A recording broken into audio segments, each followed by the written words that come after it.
Welcome to another Scan to PCC training video. In this video, I'm going to show you the settings section within our app and all that you can do within there. So to get into the settings, you would click this settings button. Everybody has access to the settings button, but there's two kinds of access within a facility that you can have. You can have regular access or admin access. If I have regular access, I'm going to get access to these three things right here where it says My Settings, Profile, Password, and Training Videos. If I have admin access, I'm going to get access to these down here as well. If I do not have admin access, I won't even see these here. I will just see these top ones. So let's walk through them one at a time. A normal user is going to have access under Profile to change their name, their username, and the time format, military or normal. They can also go in and change their password. We do use strong password complexity rules, and so those are written in there as well, and they can change those at any time. There's also training videos right here where if a user wants additional training, they can go in there and watch any video they want at any time. You can also schedule training from that link as well. So if you have new employees and you want us to train them for you, we never charge for training, so you can go in there and sign up for a pre-training of your new employees as well. If you have admin access, you're going to get access to these extra tools here. The first one is company, and this is where you're going to be able to put your company name. Where it says auto name documents, when I'm uploading a document in Scan to PCC, and I'm looking at a document here, let's say this is the document I'm looking at, and I pick the category, and the category automatically names the document the same as the category. That is that setting right here that is auto name documents.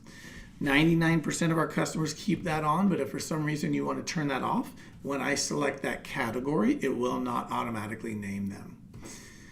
Then you have a time zone option as well. In this option right here, this is where you will get your IP addresses, and our site is locked down to your facility's IP addresses. This one is where you want to be really careful who you give admin access to, because in this option, they could click here and add an IP address and then access this from another location. So you want to be really careful who you give admin access to. In the categories button right here, let's say in PCC you have categories you do not want people to upload to. Maybe it was an old category, it's a duplicate category. Like here's a great example. I have two of these. I can double click this and I can hit no. And when I go down to the bottom and hit save, it's going to save that change. And then when I'm in the Scan app and I'm going and I'm looking at my categories, that one's just going to not show up. It's a real handy tool if you don't want to mess with your PCC configuration, but you just don't want to use that category anymore. You can quickly hide it right there, and that'll hide it for every user. Under data retentions, oops, I'm going to not save those changes. This is a newer feature we've installed, and data retention means our system was never built to be a long-term storage of patient data. The idea of the Scan to PCC app is that you would scan documents and then pretty quickly after you would push them over to point-click care. Sometimes we do have it where, let's say you have a facility and your medical records person is fantastic and they're always on time, and then they leave and you have a new one that comes, and it takes them a while to get caught up, and there's documents that are sitting in there. Well, our system is going to email them, and in this example, after 2 months, so a document was scanned 2 months ago, on day 60, there's going to be an email sent out to all active users for that building, and it's going to say, hey, there's documents in your queue that are 2 months old, and in the next 7 days, we will delete those documents. So it gives you an email every single day for 7 days before it will go and delete those documents. Now, keep in mind, once those documents are deleted, there's no way for us to get them back. So you want to be really aware when those emails start going out that you have that set right and the people that are getting those emails are responding. You can change it anywhere from 1 week to 3 months. Under users, this is where you would create your users. Now, auto disable, if a user doesn't log in 90 days, it will disable that. It will actually disable the account if they try and log in incorrectly 10 times per day. To add a new user, I just hit this plus sign. I put in my first name, last name, and then email is what they're going to use to log in. if your user does not have email, it's okay. You can put anything you want in there. We're never going to email. Well, we will email when you first create the account, but if it's an invalid email, it's okay. You can still use that as their username. Two-form authentication is where when I go to log in, it's going to text me on my personal cell phone a code that I use to log in. So if you want to use that for added security, I can change this to yes, and then I can put in my phone number there, and it will text me a code only when I log in. And then the last thing is folders. Typically what I always tell everybody is you want to give everybody access to every folder. Now in this example, you're going to see 3 folders, but in yours you might only see 1. Our system has the ability to create multiple folders. So let's say in this example, I have a medical records copier set up to scan. I have an eFax that's just for medical records, and then I have a rehab copier that my rehab department uses to scan documents.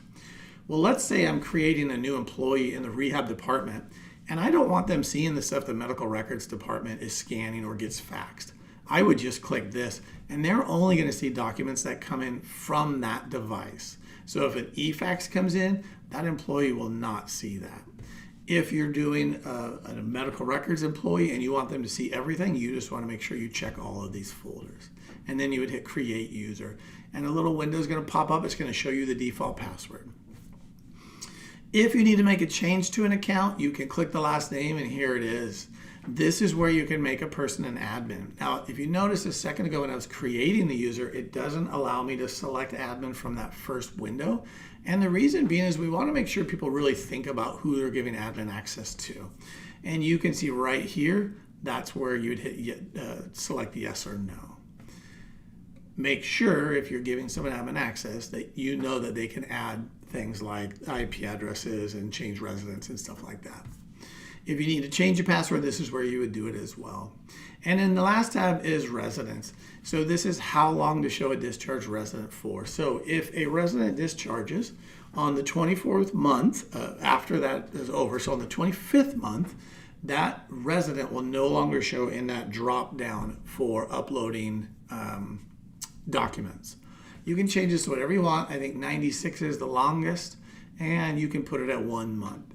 When I make a change, so let's say I have it set at 1 month, and we have this large project where I need to get documents to people that were discharged 2 years ago. When I change this to 24 months, it can take up to an hour for it to grab all of those residents and then send them over. So when you hit update, give it about an hour. Again, this is the video on how to do the settings. Everybody will have access to one thing I always preface, make sure you're giving the correct access. Only give access to non-admin users. They will have access to these 3. If you want to give someone admin access, they're going to have access to all of these as well. Thank you for joining our video. Let me know if you have any questions.